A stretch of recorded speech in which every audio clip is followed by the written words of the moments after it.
இயேசு கிறிஸ்துவின் இனிய நாமத்தினாலே உங்கள் அனைவரையும் வாழ்த்துகிறேன். இந்த நாளிலும் இயேசு கிறிஸ்துவின் ஊழிய பணியை குறித்து நான் உங்களோடு தியானிக்க விரும்புகிறேன். காணாமற் போன ஆடுகளான இஸ்ரவேலை தேடி இயேசு கிறிஸ்து சுற்றி திரிந்த 3.5 வருட ஊழியத்தை பற்றி நான் உங்களிடம் இன்று பேச விரும்புகிறேன். இயேசு கிறிஸ்து உள்ளதை உள்ளபடி கூறும் துணிச்சல் கொண்டவர். மக்களிடம் தவறுகளை காணும் போது திருத்துவதற்கு எப்போதும் தயாராக இருந்தார்.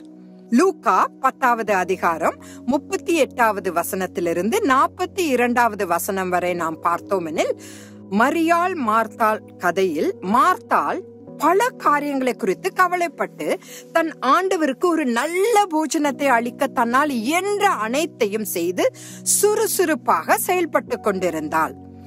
அவளுடைய சகோதரியான மரியாள் இயேசுவின் பாதத்தில் உட்கார்ந்து அவருடைய பேச்சை கேட்டுக் கொண்டிருந்தாள். மரியாள் சமையலறையில் தனக்கு உதவி செய்திருக்க வேண்டும் என்று மார்த்தாள் நினைத்தாள். ஆனால் மரியாள் ஒரு நல்ல பங்கை தெரிந்து கொண்டதாக இயேசு நேரடியாகவே கூறிவிட்டார். மத்தேயு 16ஆம் அதிகாரத்தில் தாம் நெருங்கிக் கொண்டிருக்கும் சிலுவை மரணத்தை பற்றி இயேசு அடிக்கடி பேசியதை குறித்து பேதுரு சிறிதும் மகிழ்ச்சி அடையாமல் இயேசு ஏன் இப்படி பேச வேண்டும் என்பதை பற்றி அவன் எப்போதும் கவலைப்பட்டான். பேதுரு அவரை தனியே அழைத்து கொண்டு போய், ஆண்டவரே, இது உமக்கு நேரிடக்கூடாதே, இது உமக்கு சம்பவிப்பதில்லை என்று அவரை கடிந்து கொள்ள தொடங்கினான். அவரோ திரும்பி பேதுருவை பார்த்து, எனக்கு பின்னாக போ சாத்தானே, நீ எனக்கு இடரலாயிருக்கிறாய். தேவனுக்கு ஏற்றவைகளை சிந்தியாமல் மனுஷருக்கு ஏற்றவைகளை சிந்திக்கிறாய் என்று நேரடியாக கடிந்து கொண்டார்.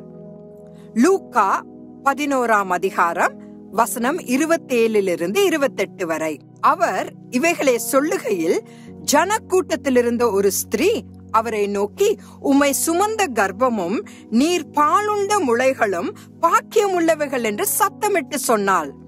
ஆனால் இயேசு அந்த பாராட்டையும் ஏற்றுக்கொள்ளவில்லை. அதற்கு அவர், அப்படியானாலும் தேவனுடைய வார்த்தையை கேட்டு அதை காத்து கொள்ளுகிறவர்களே அதிக பாக்கியவான்கள் என்றார். யாக்கோபும் யோவானும் எலியாவை போல பரலோகத்திலிருந்து அக்கினியை வரவழைக்க விரும்பினார்கள்.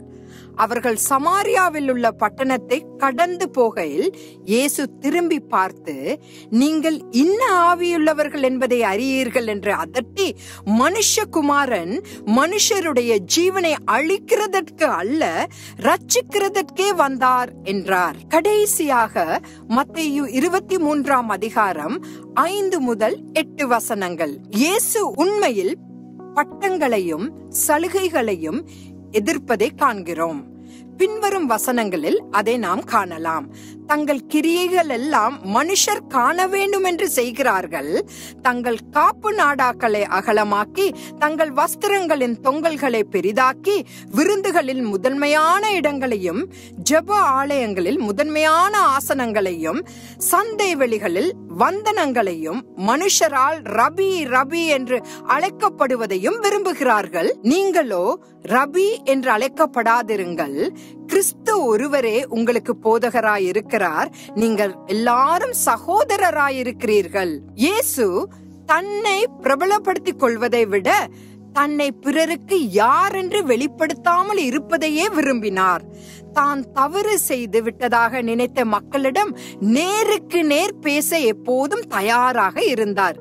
இயேசுவை போல் மாற வேண்டும் என்று விரும்புகிற நாம், அவர் பெருகவும் நான் சிறுகவும் வேண்டும் என்று யோவான் ஸ்நானகன் சொன்னது போல நம்மை நாமே தாழ்த்திக் கொள்ள தேவன் இன்று நம்மை வழி நடத்துவாராக. இயேசு கிறிஸ்துவை போல நாமும் நம்முடைய ஊழிய பணியை தொடருவோம். ஆமென்.